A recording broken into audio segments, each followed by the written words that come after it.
Alright, did some work to the Camaro today. My neighbor Brian helped me out.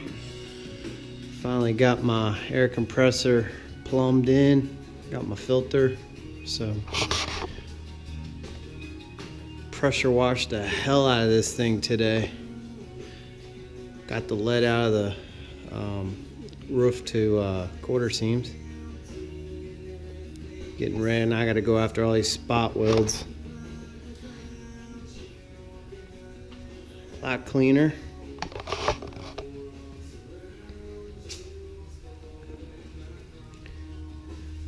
Not too much today, just don't realize how much time you burn cleaning out a car.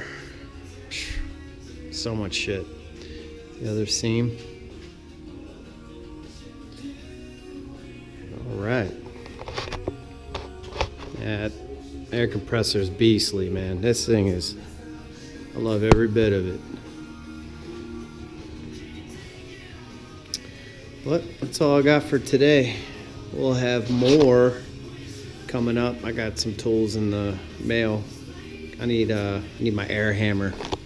So start getting through these passenger side quarter panel and bust up some of these spot welds. All right.